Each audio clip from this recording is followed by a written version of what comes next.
In this video, we're going to talk about some of the most popular sweeteners out there, and do they break you fast? But first, the cheesy intro.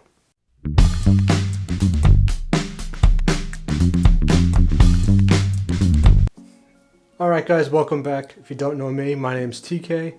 I'm a certified nutrition coach, and having lost over 120 pounds myself, I know a thing or two when it comes to losing weight. Alright, let's get right to it. Alright, if you're here, I'm sure you already know how great intermittent fasting is, but if not, I did put together a video you can check out over here that'll give you like a breakdown of all the benefits it has to offer. Now, as great as fasting is, it can be tricky if you have a sweet tooth. Sometimes that plain water or black coffee or plain tea, it's just not going to cut it during those long fasting times. So I put this video together to shed some light on some of the more popular sweeteners out there that could help maybe squeeze out that extra hour or two out of that fast to really get the more extra benefits. Now, I do want to say, for the extremely strict amongst us who really want to get like the maximum benefits of their fast, it's likely best to avoid any sweetener altogether. Yeah, even those without calories, like the ones I'm going to go into a little bit. But if you have a certain goal in mind with your fast, there is a little bit of wiggle room. Now, for the purposes of this video, and to keep it kind of simple, I'll break it into three main goals, and that's fat loss, gut rest, and autophagy. Another way to put this is it going to create an insulin response? Is it going to wake up or activate your digestive system? Or is it going to put you into what they call an anabolic window and thus shut down autophagy? Surprisingly, some non-caloric sweeteners, or sugar-free sweeteners as they're sometimes called, do impact an insulin response, even though they don't raise blood glucose levels, since they have no glucose to raise. Similarly, some of these sweeteners activate the GI tract, even though they don't metabolize in any meaningful way. Alright, let's break sweeteners down into a few categories before we get into more depth about each one individually. The first major category is nutritive versus non-nutritive sweeteners. Nutritive sweeteners are sweeteners, things like sugar and sugar substitutes that provide a substantial amount of calories per gram. Common nutritive sweeteners are things like table sugar, also known as sucralose, honey, agave, high fructose corn syrup, and certain sugar alcohols, things like sorbitol and maltitol. Now, since these sweeteners have a pretty high caloric value, they will knock you out of a fast very quickly. So as a rule, when it comes to nutritive sweeteners, just steer clear. Now, while I do recommend you stay away from most sugar alcohols, there is one exception to that, and that is erythritol. Now, the reason why I do actually like erythritol is that it only has 0.2 calories per gram, making it 95% less caloric than table sugar. So for that reason, erythritol could kind of be seen as a non-nutritive sweetener, even though it does have some nutrition to it. Now, non-nutritive sweeteners are sweet substances that contain minimal to no calories whatsoever. Most of them are considered high-intensity sweeteners because they can be up to like 100 to 20,000 times as sweet as normal sugar. Now, as of right now, the FDA has approved of 8 different non-nutritive high-intensity sweeteners, but not all of them are really applicable to when it comes to fasting because they're not things you'd put in coffee or tea or stuff like that. So I'll put the list up here, and if you want to check them out, great. But I'm just going to go into the ones that are really about this video. Alright, let's start out with the natural sweeteners. Now, like the title implies, natural sweeteners are derived from nature, meaning they're not created in the lab. The two most common natural sweeteners you'll find in stores are stevia and monk fruit, and I'm going to go into those ones for you right now. Now, there's been studies done, and they've actually found that stevia can actually contribute towards superior insulin levels, resulting in better blood glucose levels. Now, what this means is that by adding stevia to your black coffee or tea, or using a stevia sweetened water enhancer squeezy bodily thing, is not going to inhibit ketosis, which is another term for your body's ability to burn its own fat stores. So for the purposes of fat loss, stevia will not break your fast.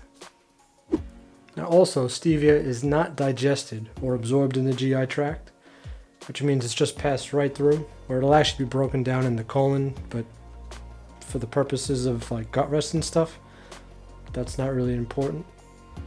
So for the purpose of gut rest or MMC, it's actually good for that also. And since stevia is 0 calorie and protein free, it likely has no impact on autophagy. So quick recap here.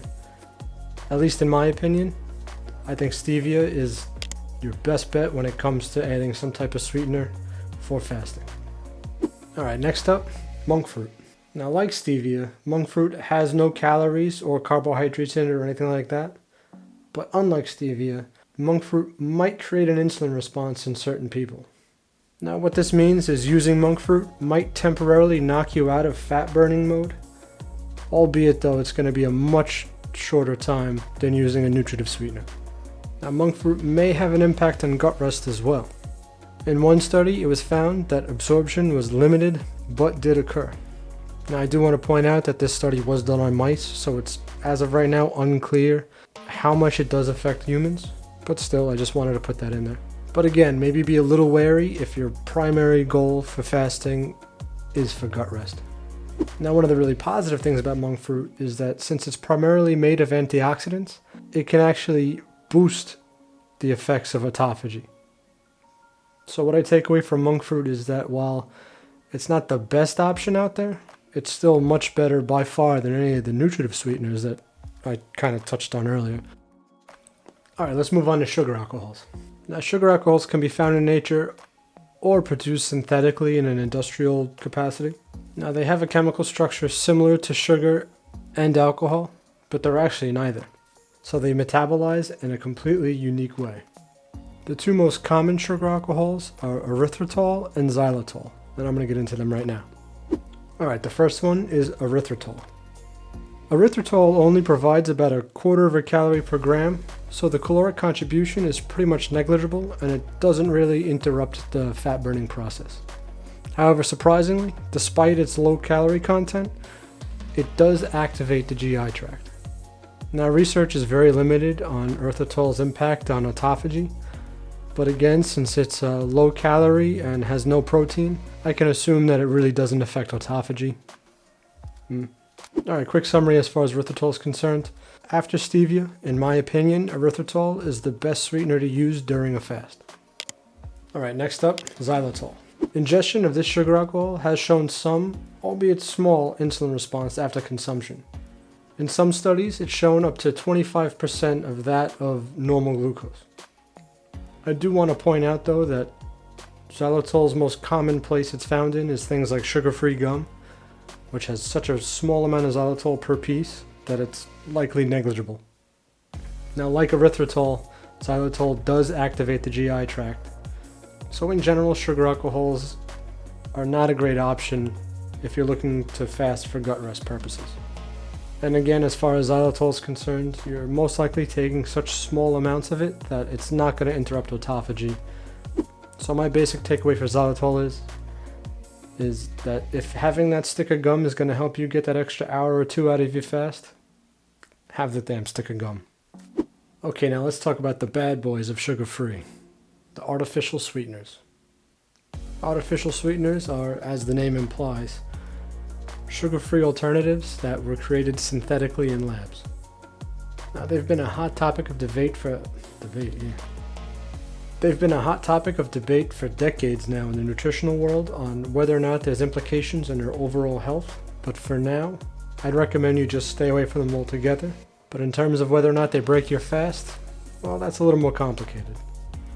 Alright, let's look at the two most popular ones. Let's start with Sucralose, aka Splenda.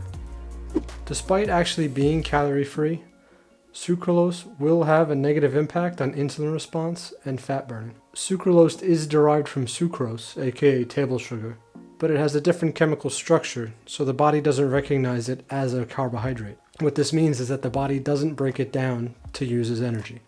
Studies have shown that sporadic use of sucralose will not produce an insulin response. However, habitual use has been shown to alter the gut biome, which will negatively affect glucose metabolism and will actually increase insulin resistance.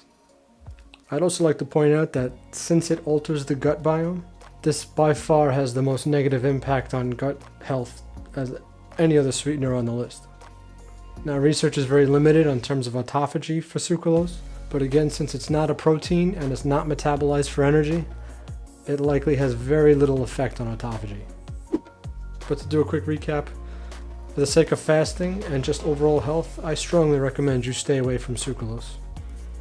The other artificial sweetener I wanted to bring up was aspartame, also known as equal.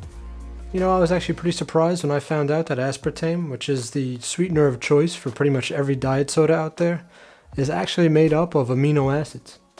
And just like Splenda, having aspartame once in a while will not create like an insulin response, but habitual use will alter the gut biome and actually derail your weight loss goals. Now, what's so surprising about it being made of amino acids is that it's fully metabolized and digested, which means it's going to greatly interrupt your gut rest and also completely stop autophagy. So if having that diet soda is going to help you stretch out that fast that much longer, then by all means have the diet soda. But it's also worth mentioning that there are alternatives out there. Things like Zevia, which is a soda that's sweetened with stevia instead. I see what they did there. Which has a really great taste without the downsides of aspartame in it. Alright, so I hope this quick rundown helped you guys out. Let me know in the comments below if you found this helpful or if you'd like anything else explained. And if you got this far, please by all means hit like and subscribe down below. And I'll see you guys soon. Thanks.